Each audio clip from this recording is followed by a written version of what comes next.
Hey, I'd like to welcome you to another episode of Mission Matters. My name is Adam Torres, and if you'd like to apply to be a guest on the show, just head on over to missionmatters.com and click on Be Our Guest to Apply. All right, so today I have Llanes on the line, and he's founder of Wealthnet Investments. Louis, welcome to the show. I'm so glad to be here. Let's try to make this positive too. With all this craziness going on in the world, today's going to be a good day. We're going to talk about positivity today, I hope. Oh man, I'm in for that. And for everybody watching this, they know I'm all about the positivity. And for context, we're recording this in March of 2022. So a lot going on in the world. But what we'll be digging into today will be the financial freedom blueprint. So excited to get into that and also to learn more about Wealthnet Investments and how you're helping your clients and investors. But before we get into that, we'll start this episode the way that we start them all with our Mission Matters Minute. So, Louis, we at Mission Matters, we amplify stories for entrepreneurs, executives, and experts. That's our mission. Louis, what mission matters to you? You know, our mission is something very, very simple. We want to help as many people as possible to turn their piece of wealth into peace of mind. Because a lot of people are struggling with wealth, even if they have a lot of money or whether they have a little bit of money, there is a lot of struggle involved with money. And we really have a big mission to try to help people get over those obstacles and to make smart decisions with their money so that they can live a more full life. And we've outlined some real clear ways that we help people do that. So that is our primary mission in terms of my company, Wealthnet. It's awesome. Love bringing mission-based entrepreneurs and executives on the line to share why they do what they do, like what excites them about the marketplace and the difference that they want to make. So great having you on the show. And I guess just to get us kicked off, before we get into the financial freedom blueprint, and also before we get into Wealthnet Investments, how did this all begin for you? Like this idea, this passion, and this want to go on this financial track to help people with their wealth. Okay, so it really starts off when I was really young. My parents never really had very much money, and we lived in a lower middle class family. I was born in Chicago, in the south side of Chicago. We moved to Texas, and really didn't really have a whole lot of resources financially. And none of my parents or even any of my aunts and uncles or anything went to college. Okay, so I remember I was really good in music, and I got a scholarship to play music at University of Florida. And I decided not to take it. And my mom was like, well, you need to get going, determine what you want to do with your life. Yeah. So I took on odd jobs. And one time I had this construction job, and I remember working really hard, really, really hard. And we worked in these big mansions, and people had all this money. And I was wondering what's different about the people that own these houses. They had, I was making $5 an hour, and they were like really, really wealthy. Yeah. And one day my grandfather said, I'll let you rent one of my houses. And it was a really, in a bad neighborhood. And so I got into this house. I was lucky enough to rent this house at a very low price. My grandfather was so gracious to do that. Yeah. And there was nothing at all in the house except this box. And in that box were some books. And on the top was this book. It was a bright green book. I'll never forget it. The title was Microeconomics, and it had these graphs. I could literally draw the graph for you. Yeah. And I cracked it open, and I realized that was it. That's what I didn't understand. I didn't know supply and demand. I didn't understand how money works. And that was what was needed, was education. I immediately stopped what I was doing. I did whatever I could to go back to college, and I got a degree in finance and it went off to get an MBA and a CFA and all these other accolades or, designations, whatever. But that's really what happened is I realized that there's so many people like me who maybe they didn't have all of the things that were the education and support that's necessary to learn how to make money work for you. And I was determined to actually find out. And that's really how I got involved. I didn't realize that our backgrounds were so similar. I know we've talked before, but I mean, that's much, very, very like the way that I started in finance. So I've been in media now for a long time, full time, but I had almost 14 years in that industry. And I remember being really young and asking my parents maybe some questions about money that they didn't know. And they were quite frank to say, hey, Adam, we're not the ones. We can advise you and we can give you advice on some other things, but like we don't really know how this money thing works, like in other Mhm. words. But that's what they told me. And so I Sure. remember kind of starting on that path pretty early, both working at a firm in my teenage years, a brokerage firm, and then also just reading and just trying to figure out and understand and kind of almost thinking of it like a game almost, because I was still young and it wasn't, let's just Mhm. say, for keeps, right? I'm still at home. So don't Sure. have bills to pay yet, right? Right. So I remember going down that path and thinking about like, oh wow, so this is it. There is a knowledge thing, like actual knowledge is missing from certain, whether it's homes, whether it's socioeconomic classes, whether it's just people, whether it's geographies, but there's knowledge missing, and this knowledge isn't like rocket science. Like there's actionable things that people can do to improve their lives no matter where they're at. And I think that's a good transition for us to go a little bit further into financial freedom blueprint. I guess Mhm. just kind of fast forwarding a bit. What inspired you to go this route of of writing? Well, throughout the years, and I've been in this business over 2 decades, Mhm. well over 2 decades. Throughout the years, people always ask the same questions. Over time, you learn how to solve those questions in a way that works. And I've worked with, people who are mom and pops all the way to CEOs of publicly traded companies, people who Yeah. have hundreds of millions of dollars and people who have not even $1 million. I mean, Hmm. so all walks of life. And what I found is that there's some basic questions that everybody asks. And so I sought a way for us to be able to hand somebody a book and say, read this. And this will help you be more informed. And then you could be a better client of ours and we could deliver better value for you. And if you aren't a client of ours ever, this is still going to help you, and that's why I decided to put it in kind of book format. So that's the basic reason why. So I may sound like a biased publisher because I am, but why books? Like, there's a lot of different ways to do this, and I personally think that you should go after all different formats. Whether if you can do Mhm. video, do video. If you can do podcast, do a podcast. Do something to get the message out there.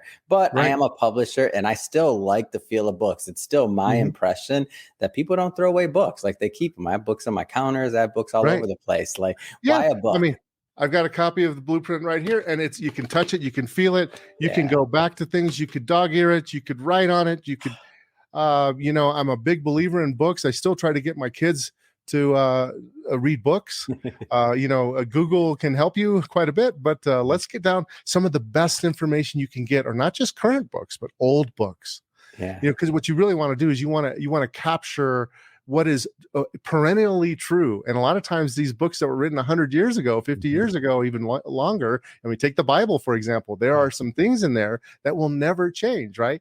Mhm. So I think books are a great medium. With that said, I believe in the other ways as well. I mean, we Mhm. have a podcast, for example. So yeah, it's all good.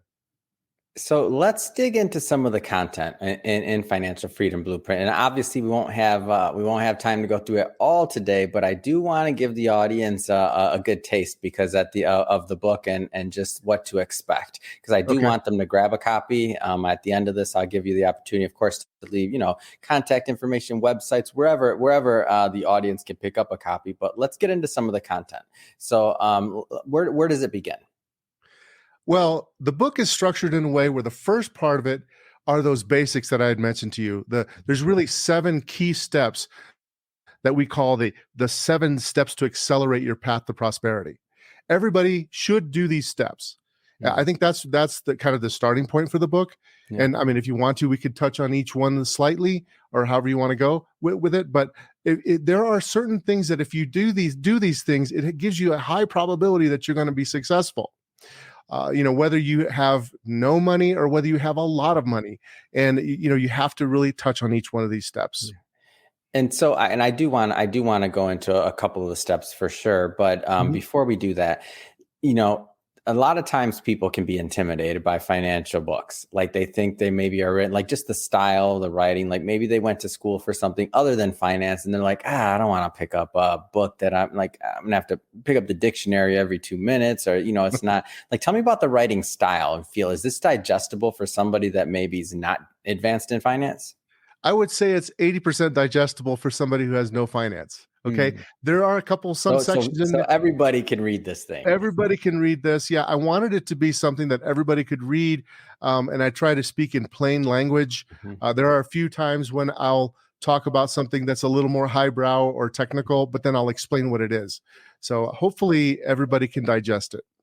Fantastic. I have to clear the air on that one because sometimes people, as soon as you start bringing up it's a book on finance or it's a book on, they're like, I don't want to deal with that. I already have to talk about this. So I get it. For anybody that's watching, by the way, if I was reading a book maybe on some other topic that I have no idea on, then I'm the same way. So I'm not picking on you. I'm picking on me on that one. Well, just along the same lines, just, to give you a clue, yeah. I put everything in like, there's a lot of quotes in there. Where there's big quotes so that you could literally go through and just read the quotes and the headlines, and you will get a good percentage of what the essence is of the book, because I wanted people to be able to digest it easier, for sure. So let's go into some of those steps. Maybe let's just start at the first one. Okay. Well, the first step is really simple. You have to identify and prioritize your objectives. What am I trying to do? I mean, that everybody says, yeah, sure. Yeah, I get it. Next. But that is so big. Like, the idea it's hard. It's easier said than done. It sounds intuitive, but it's hard. The idea is at the end of this first step, you'd figure out, where should I be focusing? And that takes some time, and it's about getting clarity, and then getting your pinpointing those few areas that you should be focusing in on and getting clear. And that requires you to basically look at all the opportunities that you have in front of you in your life, which is really important, and to look at some of those kind of threats that you have, things that maybe are dangers to you, and how can you eliminate those? That generally will lead you to a path that will help you know where to focus. And also, it's actually looking inward and looking at your own personal values. Some people have never really spent the time to think about their values, but money is a big amplifier. You talk about in your podcast, you like to amplify. Well, I'll tell you, the biggest amplifier I know, it's money. If you've got some bad stuff going on in your life and you get a lot of money, an inheritance or something like that, it will amplify all the bad stuff or good stuff. So it is a psychological game. And I will tell you, finance is 80% psychological and 20% knowledge. So a lot of this is about getting your psychological mindset in play as well. And that takes a little bit of effort. Where do you find, I mean, you've worked also, and we'll get into this in a moment when we talk about, Wealthnet Investments as well, but where do you find maybe people go wrong, or let's say kind of just miss the mark on this first step? Like, where do you find in your experience sometimes like, you kind of miss the mark on it in setting those? Okay. I would say there's two primary things that we see a lot. There's that one person who is focused, who think they've already figured it all out, and they say, all I care about is my return. I just want a good return. That's it. Right. And, or they'll say, all I care about is retirement. And they don't really know what retirement is, but it's retirement, right? You want to retire. So tell me what you want to do in retirement. I want to retire. That's not that may be something you can do, but like, what does your day look like? That's what you mean, right? Well, exactly. And then, and retirement is not something in isolation. It's like you have family members, you have loved ones, you have other people involved in your life, hopefully. Good point. And that affects a lot of how you go about, quote unquote, retirement, and also financial freedom. For freedom. Example, in that, I want to build that out a moment, just so somebody can understand. So let's say that, you're thinking you're going to retire at, XYZ age, let's say 60. And then maybe you're thinking about like your cash flow and other things, but maybe you have a mother to take care of, or maybe you have a father that you're going to take care of, and maybe they didn't plan for retirement quite as much. So are you also thinking about like what that expense could be with like these different generations and what that looks like? Is that what you mean by that? Yes, that, and what is actually bringing happiness and joy in your life. Because, just that, saying I'm retired does not bring joy. Like somehow there's not this switch that's going to make your life better because you're retired. Yeah. So actually the years that go up into that financial freedom, I call it financial freedom day, right? That point in time when all your assets work hard enough for you so that you don't have to work, you have the option to work. But for a lot of people, you still want to work, right? Mm-hmm. Or you have some passion in your life. So I go through this whole concept of goal grading in the book, of how you can think about different areas in your life. And it's not burdensome. I want to say there's like 8 little areas that you look at, but you just ask yourself a few simple questions in each one of these areas, and it generally will lead people to the path where they can get focused. Again, this is about focusing your energy, because you really can't take on everything in life that you want to do when you start thinking about your money. You've got to get focused on what's going to move the needle, what is essential. And that's really what that's about. It's interesting because when you talk about these things, like, so when I had my finance hat on and I was a financial advisor before I was a business owner and running a media company, like before that, like I thought of it as one perspective, but as much as I see, and there's a lot of entrepreneurs that watch this show, by the way, a lot of executives, a lot of entrepreneurs, but when you think about some of the skills, like setting goals, setting a plan, like all the things that you're talking about, like they translate into business as well. So when the comparison's made that I like that people do all the time is, that it's kind of like your life, to think of it like a business, right? And think about like the objectives, like that parallel kind of works it's just very similar, huh? It is very similar. It's similar from the standpoint, there's cold, hard facts that you can put, like numbers in goals.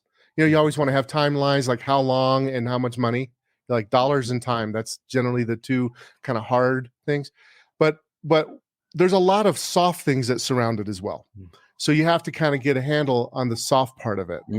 What does this mean for my children? What does this mean for my spouse? And what are those considerations, and how does that enrich our entire life? Again, I always talk about peace of wealth into peace of mind, because the amount of wealth you have is not your ticket to peace of mind, for one. I mean, obviously the more the merrier, but let's tackle another step. And I picked the first one. I said step one, like dealer's choice. What step do you want to tackle next? Because I do want to at least do another deep dive into another before we get into Wealthnet Investments, and also how you're working with clients. I think analyzing your situation, that's step 3. I think that's a really good one to talk about, because this is one that I find that a lot of people tend to be a little bit, maybe can improve on. So once you've gathered all your information, you kind of know what you want, right? And you've got organized, you got all your information together. It's really important to analyze that data in a way where you do a few things. Number one is that you look at the goals and you say, okay, now how do we go from where I am now to where you need to be? That requires analyzing your opportunities and your strengths that you have. So, and making sure that you capitalize on the opportunities, make sure that you mitigate those dangers that are in your personal financial situation.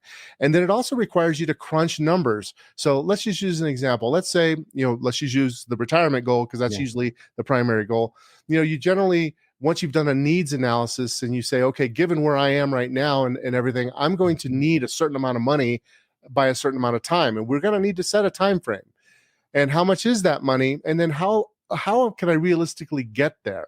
Right. That's a really important part. And one of the things that's really tough in the financial world is inflation and taxes are brutal. They are absolutely brutal.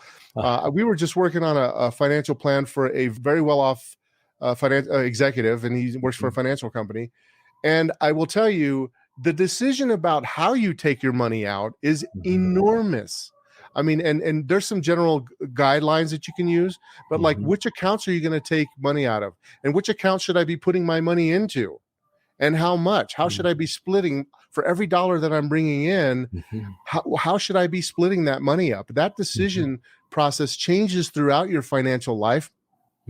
And how you invest that money. Because here's the deal. I was talking to a client, another successful entrepreneur, and we were talking about how important it is just how you invest, because if you don't have a good investment process, all the financial planning is worthless, because you're not generating returns above inflation. So, and in order for you to do that, you have to be very disciplined. And we can that's a whole nother area that we can get into. I'm a chartered financial analyst. Most of my career, I've been a money manager, right? And that's basically, at the end of the day, you need the plan, but you also need smart investment management. You need, I call it integrated investment management. That is investment management that integrates those goals and everything in a way that makes sense. And that requires an investment policy and a really good strategy and process.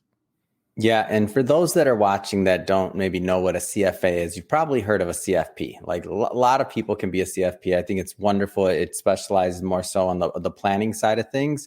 And I was a CFP certificate holder when I was in the industry. So it's difficult, and it's one of those things that kind of I believe is a good accreditation to understand that somebody has a basic knowledge of planning. But CFA on the other side, that's for the individuals that get really very difficult percentages. I don't know what it is now, but basically most people that take this exam are not going to pass it. It's a very, very difficult exam.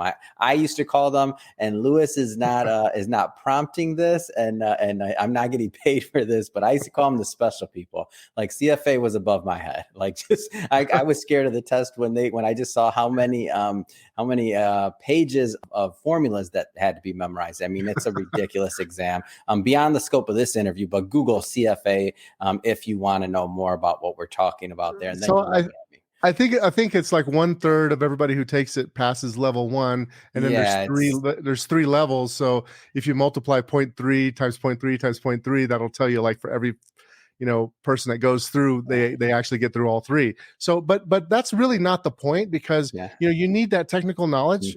And thank you for mentioning that. Well, one thing that I did want to bring up about it, and circling back to the point, but I wanted to tee it up. Getting back to that, there is a difference, and you don't have to give a specific example, but maybe just kind of to clarify the concept. There is a reason to put one particular type of investment in one investment account, maybe versus another. So maybe one type of investment, whether it's an individual stock or a particular mutual fund, is going to be in a retirement account versus a non-retirement account. Like, if we keep it high level there, I just want to make sure that the audience understood that it does even matter not just what you're invested in, but where it's invested. Yeah. So there's the investment structure, which is like, what's the best way for me personally to structure my investments? And that has a lot to do with what your opportunities are. For example, if you work for a company that allows you to have a Roth 401k and a regular 401k, then you have that opportunity. It may or may not make sense for you, but to analyze that structure for you, depending on your age, your tax bracket, et cetera. So all these little things that you have in front of you, and everybody is different. So that's the structure part. That's why I keep saying it has to be integrated. You got to structure things right so that you're being efficient and effective with every dollar that comes in, and you're putting them in the right places in the right proportions. But then there's that next step, which is, okay, now they're in whatever structure we're in. How do we best invest within that structure? What's available to me? And one of the things that happens a lot is people have these 401ks, and 401ks generally have limited amounts of selection that they can choose from. Many of those investments are highly correlated, and so there's not a whole lot you can do in those types of accounts many times. But if your company offers a 401k where you can actually self-direct, let's say at Fidelity or at Charles Schwab, then you can do something much, much better for yourself, and you can be much more customized. So these types of things are, so you have to have both disciplines, both planning and investing. Yeah, absolutely. And it makes a difference. And I think this is a good transition to actually move on over, and let's start talking about Wealthnet Investments. So maybe start off by just telling us a little bit more about the firm. Okay, so I started Wealthnet Investments, which is a registered investment advisor. We're located in Colorado. I started the company because I was a senior portfolio manager for a large company. I was an analyst for a hedge fund. I did trading. I even did algorithmic programming before it was kind of a cool thing to talk about. But coding, so I've been in all aspects of the financial world, not all aspects, but many aspects. And one of the things that I've noticed, the larger, the more prestigious the firm name, the more I realized that there was all these, I don't know another word to use, but conflicts. There was all these conflicts that were keeping people from realizing their potential, like, just the way it was set up. So for example, I'll just use an example in my world. I was a senior portfolio manager, and the objective is to make good risk-adjusted returns, and we were tracked and scorecarded on what we did for customers and for our clients. But on one hand, there's like scorecarding on risk-adjusted returns, but on the other hand, it's like, but we want you to put a certain percentage of the money in these products that we just so happen to we started these Yeah. companies, whether it be a hedge fund type product or something like that. And the larger the firm, the more prevalent I found that to be. And so I really wanted to start a company that was independent, unbiased, and driven by clients and what they need. Yeah. Charge a reasonable price for that service that includes both planning and investing in a smart way. And so we invest in a way where we don't buy a lot of packaged products that are put together by Wall Street. We like to invest directly because we can kind of get rid of a lot of the middlemen fees and own stocks, for example, directly. And we can have diversified portfolios that are smartly invested and tailored to people's needs. So that was really what drove me, just my passion for, obviously we talked about my passion for, helping people turn their piece of wealth into peace of mind, and also my fascination with investing in the economy. Yeah. But the overall idea is to not be like the typical Wall Street firm, but actually deliver more directly to the clients what they really need and not have those conflicts. So we're completely independent. We don't have proprietary, incentives. Yeah. And it's really tricky. It's really tricky out there. So I know the independent firms out there are really disruptors. And what I mean by it's tricky is it's not saying that, people at these large companies don't want to help their investors or their clients. It's just that sometimes you're operating in a model that doesn't always allow you to do your best work, which it's nothing against the companies either. No. So meaning those companies, I mean, some of it's just legacy. If you think about it, I'm not going to pick on any particular firm, but let's just say that, you started a mutual fund 20, 30 years ago, and it was the best at that first decade, maybe even 15 years of existence. And now you wake up one day and you have, $500 million in that mutual fund. You can't just shut it down because it's no longer one of the best. Exactly. It's legacy. You have clients in there, but that's true. So it's not saying that you have to. And I just wanted to clear that up. And that's not what Lewis is saying. That is not what I'm saying. It might have sounded that way. It actually didn't. It actually didn't, Lewis, at all. It did not sound that way at all. The only reason I bring that up is just so that people that are watching this understand that there's good people on both sides of the fence on that one. And you didn't sound like that at all, by the way, Lewis. No. I just always like to let everybody know that they have options. And this is where I'm going with this. Exactly.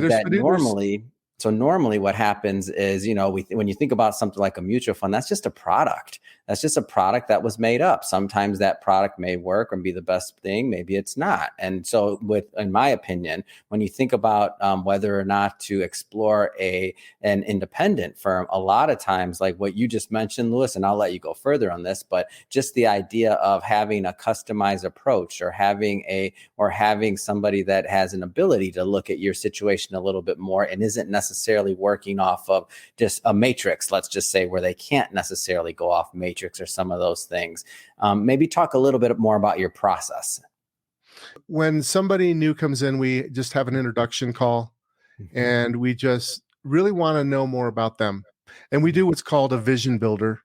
And that basically is asking some basic questions so that we can understand more about the client, more about what your needs are and what your desires are, some of the things that you're facing, what's most important right now.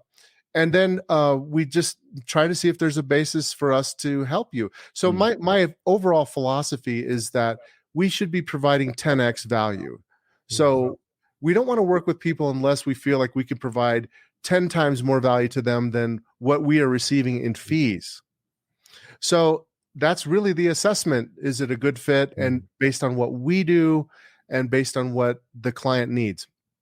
And if it's a good fit, then what we do is we have kind of a discovery where people will basically upload a bunch of documents and then we analyze that information. So basically what we're doing is we're following the 7 steps that are on this book.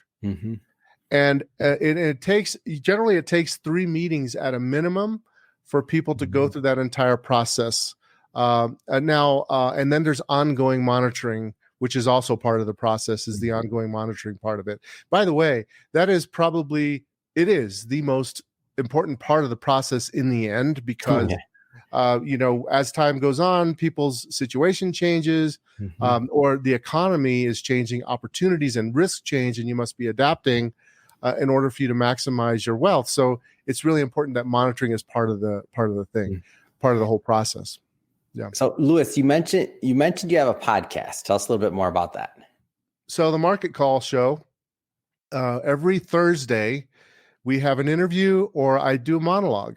And we really want to talk about things that affect really two types of people. Number one would be the high income, not rich yet group of people. So there's a lot of people out there that, make it a pretty good income, but not financially independent yet. We find that those people have a lot of questions. And so we want to answer questions and talk about things that are related to them. The second group would be people who are like nearing retirement. They're 5, maybe 10 years away from retirement, and they've got to make some big decisions now to make sure that that retirement goal is actually accomplished well. Questions about, what about my pension? What about my Social Security? There's a lot more complexity involved with people who are, getting towards that end part of their career and wanting to retire.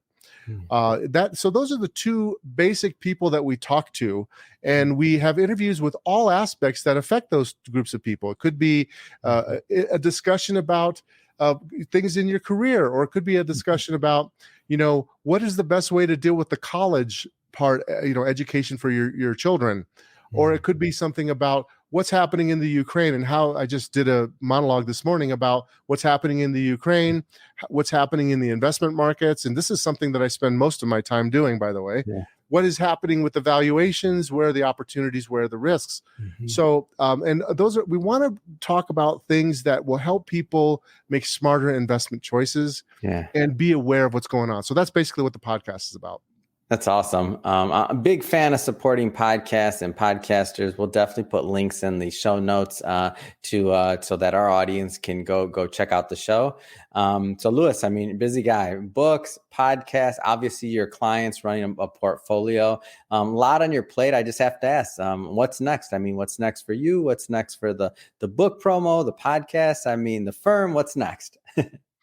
Well, I'll tell you, the next thing right now is to continue to communicate with people about our mission, how to, turn that piece of wealth into peace of mind. So right now, I'll be doing some book signings. That's coming up pretty soon. I'm also going to be speaking in Charlotte for an event. I've also there's a lot of things on the plate as far as that goes, but at a higher level, what's really next for Wealthnet Investments is to continue doing what we're doing and to get better and better at it, because basically I believe that you have to keep your head down in order to be successful. And we don't want to keep our eye off the ball. And the eyes that we want to stay focused on those essential things. What do our clients need? What is happening in the marketplace? What are the risks and opportunities? And what can we do better for our people? So we have a lot of things related to that internally, as far as that goes, but we're really working on the podcast more. We are also going to be allowing people to get a signed copy of my book. We have a special link for that. That's pathtorealwealth.com/shop-books. And so we want anybody who's listening, if you want to get a signed copy, go to that link and do that. So we're going to be getting the book out to as many people as possible to help people really with those 7 steps to get going and making sure that you're on track. Because shifting gears just a little bit, I got asked to speak to high schools for one high school in particular, actually, to teach financial literacy. Because you know what? So many kids are graduating from high school and they don't know enough to make basic good financial choices.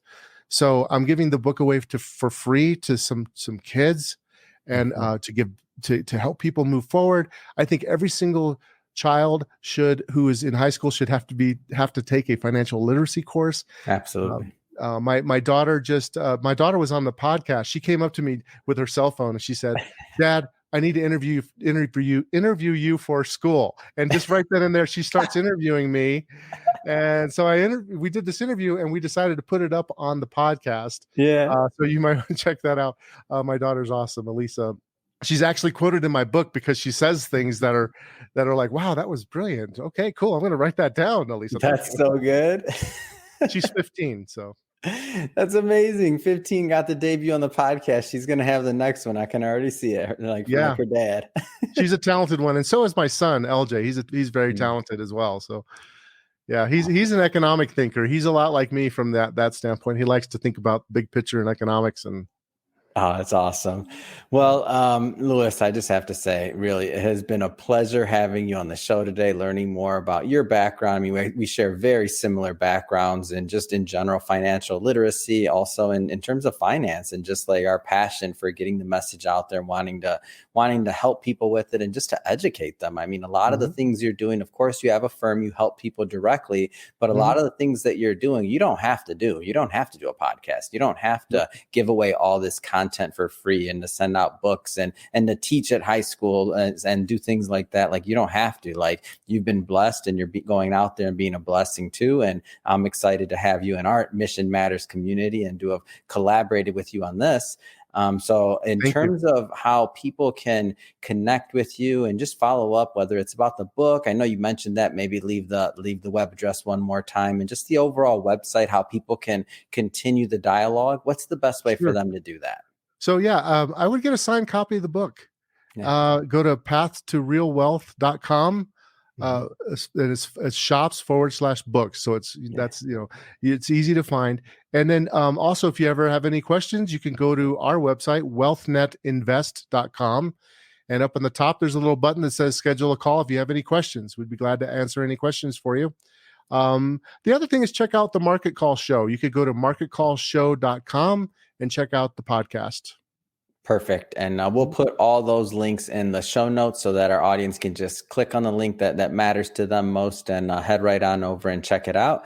And speaking of the audience, if this is your first time engaging with or listening to the Mission Matters platform, just to let you know, we're all about bringing on entrepreneurs and executives and individuals that really have a mission that like really fires them up, that makes them want to go out there and go into the marketplace and to make a difference in their chosen profession. If that's the type of content that interests you or excites you, we definitely welcome you to hit that subscribe button, because we have many more mission-based individuals coming up on the line and we don't want you to miss a thing. And Louis, again, it really has been a pleasure. Thanks again for coming on the show. It's been a pleasure, and it's good because you've been in the industry, so you had some good questions. I appreciate it.